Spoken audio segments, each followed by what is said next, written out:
Physics Penguin. Welcome to Physics Penguin.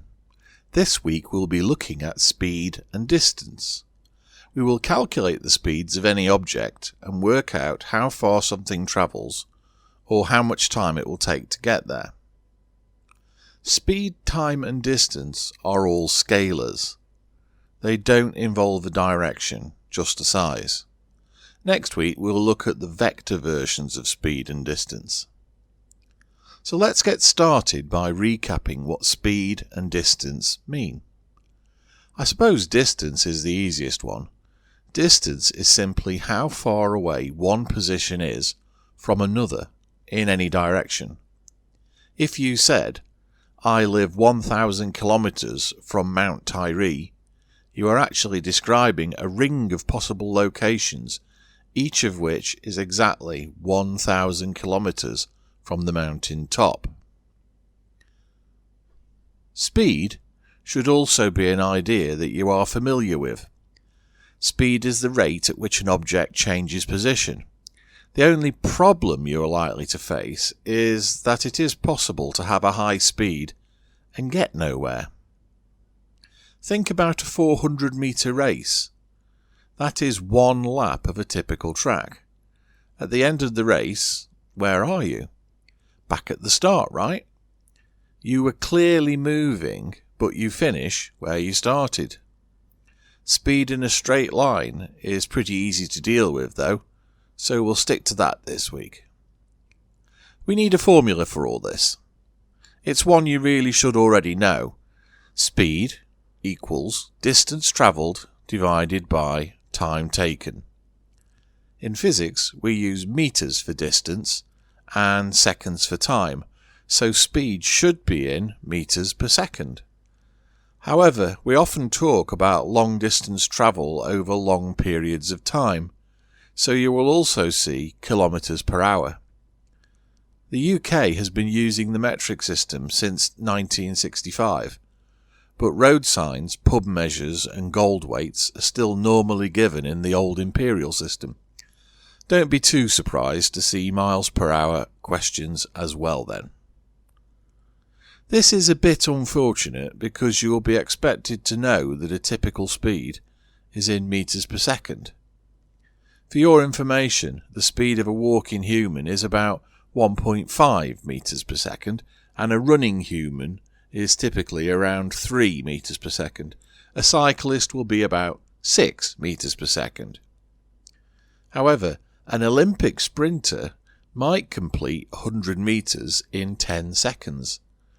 Using the formula speed equals distance divided by time, that means that speed will be 100 divided by 10, and that's 10 metres per second. I guess this shows that Olympic athletes are pretty exceptional. I was travelling at 8 metres per second myself the other day, but sadly my car broke down. All these speeds are actually kind of slow. Sound waves travel at around 330 metres per second, so an echo travels a kilometre in 3 seconds. By the way, do you remember when you were little and scared of thunder? Maybe somebody told you the trick about counting the seconds between the flash of lightning and the crash of thunder. The number of seconds is the number of miles away the lightning is, they said. Nope. Each second means the lightning is just 330 metres away, and many of those metres will be above your head. Sleep well, folks. Finally, there is an actual speed limit. No object can ever go faster than the speed of light. How fast is the speed of light? Well, in space, light travels at 3 times 10 to the 8 metres per second. That's 3 with 8 zeros after it, or 300 million metres every second. Interestingly, as objects get close to the speed of light, weird things start to happen involving changing mass, length, and even time itself. Sadly, none of this really cool stuff gets looked at for GCSE. This is why you want to do A-level physics. That's where all the real Star Trek stuff hangs out. Well, you need to have a play with the formula yourself now. Download the worksheet from the link in the description and have a go. We'll go through the answers when you've done. Pause the video now. Welcome back. Let's go over those questions. Question 1 uses the formula S equals VT, which is just shorthand for distance equals speed times time. So that means speed equals distance divided by time, which is 10 divided by 4, which is 2.5.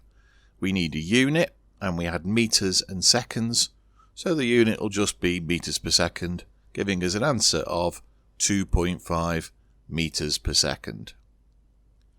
Question 2 uses the same formula, but we want distance.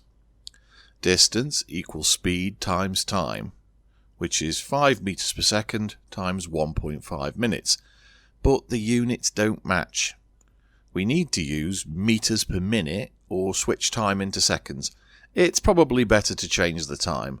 So 1.5 minutes is 1.5 lots of 60 seconds, and that's 90 seconds. So now we've got 5 times 90, which will be 450 meters. Question 3 wants us to know how to go from meters per second to kilometers per hour. We need to change the units of distance and time. Let's change the time units first. There are 60 seconds in a minute and 60 minutes in an hour. So 1 hour is 60 times 60 seconds, and that's 3,600 seconds. So we should multiply our speed in meters per second by 3,600 to get meters per hour. Now we need to change the meters into kilometers. Well, 1,000 meters makes a kilometer, so we need to divide our big number by 1,000 to go from meters to kilometers. Let's do that. And that gives us 3,600 divided by 1,000 is 3.6. So to go from meters per second to kilometers per hour, you can just multiply by 3.6. Phew! By the way, isn't it odd that most units are split into groups of 10 or 100 or 1,000? But time has units that are based on 12 and 60. This is because the units of time are just about the oldest in the world. If you want an interesting research task, look at the strange links between angles, time, and ancient Babylonia. Go look it up. Question 4 is a nasty question. We want speed equals distance divided by time, and distance is 50 kilometers. So far, so good. Time we can work out. If you started at 12 and arrived at 3:15, that's 3¼ hours later.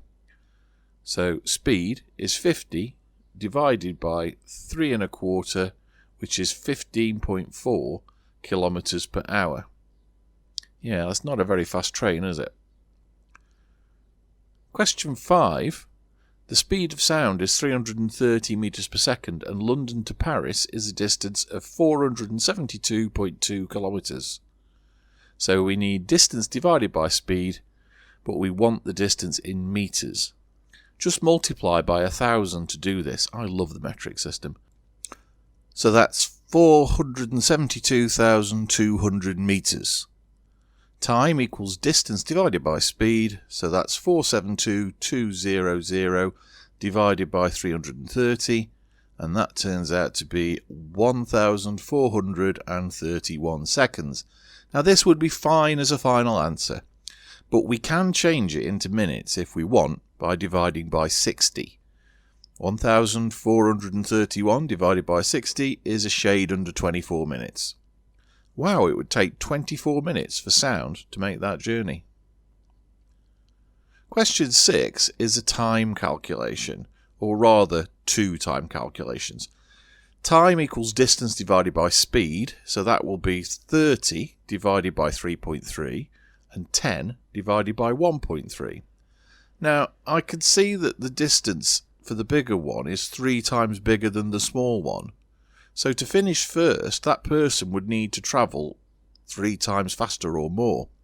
And 3 times 1.3 is 3.9. But he only did 3.3. So clearly our long distance person isn't going to be fast enough to finish first. I don't really need to calculate anything more than that. If you calculated both times, you would have got 9.09 seconds for the first one and 7.69 seconds for the second one. So the second trip finishes over a second before the first one. Question 7 is the final question, and it's about speed limits. We need to know the speed limit in the UK in towns. Now the general rule here is that the limit is 30 miles per hour unless a road sign tells you otherwise. So we need 30 miles per hour into meters per second. Now you're going to need to look this up, and you can do that by using any old website really. I've linked one below. This was on the top of my search list. And if you put 30 into the page, it'll simply spit the answer out. But I decided to put 1 into the miles per hour box, and it told me that 1 mile per hour is 0.44704 meters per second. So 30 miles an hour is 13.4 meters per second. I don't think this is as memorable as 30 miles an hour, but it turns out that 30 miles per hour is just under 50 kilometers per hour. So I guess we'd switch to that unit, which is used in virtually every other country apart from the UK and USA. Note that 50 kilometers per hour is slightly faster, so you would be less safe. We'd have to really round down to 45 kilometers per hour to not make road accidents worse. Well, that took a bit of a turn. Thanks for working through the sheet. Please subscribe if you want to be informed of new videos. This is Physics Penguin saying ta-ta.